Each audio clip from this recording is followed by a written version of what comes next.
Hey guys, what's up? Stephanie, the English coach here from EnglishFulltime.com. Today I have a guest with me, English with Adriana. Adriana, welcome. How are you doing today? Oh, I'm doing fine. Thank you, Stephanie, for having me. No problem. I'm so excited to interview right now. We already did the interview for your channel, so everyone can check that link in the description. But I'm excited to interview you because I think you have some stories that a lot of the people here following my channel are going to be able to relate to. So first, why don't you start by just telling us a little bit about where you're from? Well, I'm from Melbourne, Australia, and I moved abroad. So I've been living abroad in Croatia for about almost 8 years now. So you're in Croatia. Now, why did you choose Croatia? You were born and raised in Australia. You're in Croatia now. How did that happen? Well, at the moment, I'm 28 years old. I moved overseas 8 years ago. So I was 20 years old. I finished my university education. I had a choice. Work full time or go live abroad. I decided to move abroad. And if somebody asked me to do this all over again now, I'd be like, you're crazy, because it's been hard. I can totally relate to that because, as you know, I went to Argentina, studied Spanish over there, and I chose Argentina because that's where my family was from. My family immigrated from Argentina to the USA. So I'm curious, why did you choose Croatia? My family is also from Croatia, so this was also one of my main reasons. But I was traveling here quite regularly. So as I was traveling so often, I saw the difference between how young people were living life here in Zagreb in comparison to us in Melbourne. And I liked how people were more relaxed. They enjoyed life. They still studied, they were still working, they still had commitments, but I was a little bit jealous. I'm like, hey, I want that life. I want that work-life balance. Like they can just go for the weekend to Italy, or they can go to Slovenia, or they can go to Austria, Germany. Whereas in Australia, everything's so geographically far away. And in 2 hours, I can hear a different language. I can experience a different culture. You had to learn Croatian, right? You did not grow up speaking it. Well, to be fair, I did have an understanding of Croatian. But if somebody's watching this now, and if you can understand 50% of what I'm saying, I wouldn't be able to understand a conversation like this in Croatian. So basically, my parents did speak Croatian at home. So it was a little bit like, hey, what's there to eat at home? What are we doing tomorrow? Yeah, Every just day. really basic stuff, nothing you could use in a professional meeting or anything like that. No. So how did you feel when you got to Croatia and all of a sudden you were just like, oh my gosh, they're using words I don't know. How am I going to learn this? I just feel like crying. Sorry. But I just remember watching TV. There's no subtitles here. And if there are subtitles, then there's subtitles in Croatian. So I couldn't understand the news, for example. I wanted to know what was happening around the world, but I couldn't understand because they were speaking in Croatian. They were speaking very fast. And also my parents migrated to Australia now about 35 years ago. So they were using a very old form. Well, no, it's not that old, but their words were a little bit different. The language has evolved. Some of the words I couldn't even understand. And I was just so frustrated. Also, slang, that was a headache. I think I spent a good part of the first 6 months being frustrated. I wanted to cry. Now, why don't you go ahead and share some of the methods that you used to improve your language skills? Did you use traditional methods, non-traditional methods, and what advice do you have for other language learners? I came here, I didn't have a job. I didn't know what I was doing. Like I said, I knew that I wanted to migrate here. This was my goal. When you're learning a language, understanding why you are learning a language is very important.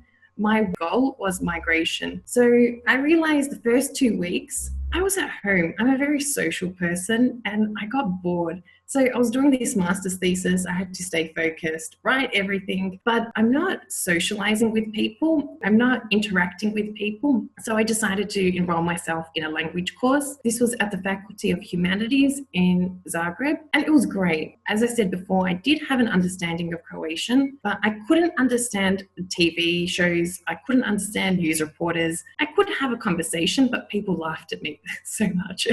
I can't even, I could just cry how much I was laughed at, but it's made me a better person today. Oh, definitely. It always does. But basically, I'd enrolled in this course and then I had a problem. The problem was that I could speak in Croatian. My level wasn't that bad. I had problems with grammar. I could speak at an intermediate level. I was actually at an A1 level, but I couldn't understand the news. So I was in the highest group they had at this course. But despite this, I had problems in grammar and problems in writing. And then after a few weeks, I realized that, okay, I'm going to this language course. I've made friends, but I'm still not integrating into society, because the friends I'm making, their first language is English. And, you know, people, we're lazy. We're lazy beings.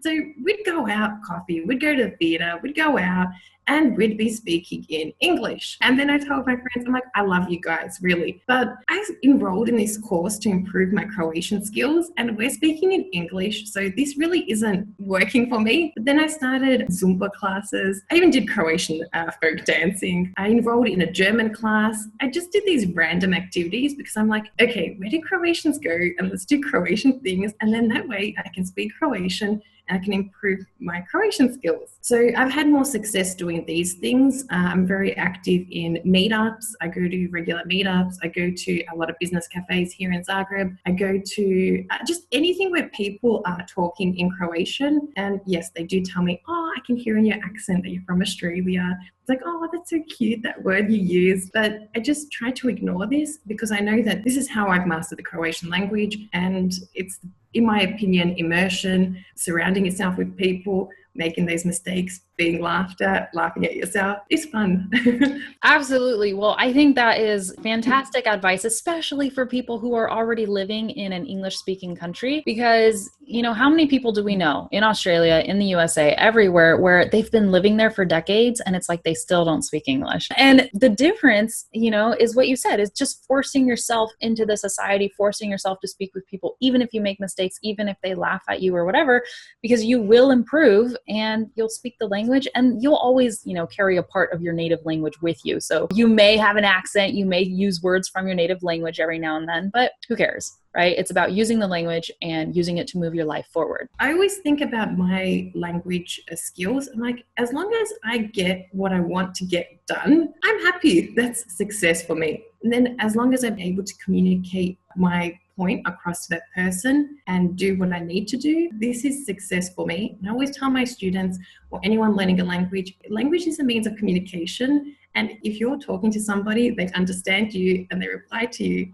it's success. Yeah, I absolutely love that mentality and I agree with you. And I think what happens is, since a lot of people come from a traditional background in education where they are graded and they're tested, if you mess up on something, it's considered negative. They get it ingrained into their mind and their mentality that, oh my gosh, if I make any little mistake, it's horrible. And you're coming here with a new message and you're saying, no, this is about communication. And as long as you understand the next person and they understand you, then it's success. And I love that. And I think we need more of that in the world of education and on language learning specifically. Do you have any big mistake you've made in a foreign language, maybe at work or doing something in your everyday life due to miscommunication in your foreign language? I'm positive that I still make mistakes. You know, my Spanish language skills are great, but I still make mistakes every now and then. I remember one of the earliest mistakes I made was I said I'm pregnant instead of I'm embarrassed. The thing is that I was, I think, 15 years old when I made this mistake. So a 15-year-old saying, oh, I'm so pregnant instead of I'm so embarrassed.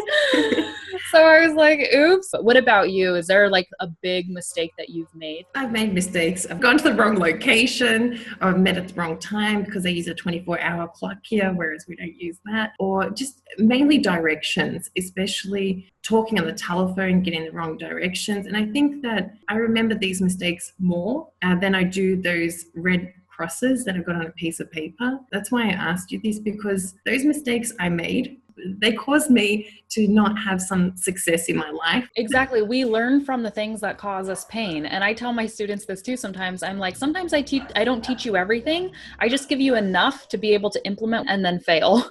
Because once you fail and you come across some sort of obstacle, then you're even more eager to learn the next part of whatever I have to teach you. So failure is honestly, in my opinion, a really great thing. Now that we're talking about this, why don't you tell us a little bit more about what you're doing online with your students? At the moment, I'm creating an online classroom and an online community to give English learners around the world the opportunity to make mistakes, to learn from the mistakes, and most importantly, to connect with people. And basically, everyday English, this is what I'm bringing about in my online communities. So yes, I am working a lot on developing vocabulary. So saying applied grammar, and emphasizing the use of this. Most importantly, getting people to speak. We are connecting in group calls, live chats, just building up confidence because, you know, Stephanie, I don't like recording. We were talking about this before. Everybody struggles with something. We all have our weaknesses. But these are skills that also English learners will need for the workforce, say that public speaking skills. I'm a native English speaker. I don't like recording videos, but it's something that I do for my job. And this is something which, why shouldn't an English learner be able to do this as well? If it would improve their presentation skills, develop their confidence, this is what we do. I think that is like highly admirable that you put yourself out there in a way that makes you nervous, uncomfortable, scared, or just you, like you said, you do not like recording videos. If you didn't have to do it, you wouldn't do it. But you know that you have to do it in order to expose yourself and let people know, hey, I'm here and I'm available to help you with your English if you need the help. So you're putting yourself out there in a way that you're uncomfortable, but that means that you're also being an excellent leader for everybody in your communities because guess what? They're scared too. They're scared of putting themselves out there. They're scared of making videos. They're scared of all kinds of things. And you're like, look, so am I. So if I can do it, you can do it. And I think that is super fantastic. I use a finger pointing. I'm like, if I can do it, you can do it. Sorry. That's right. That's right.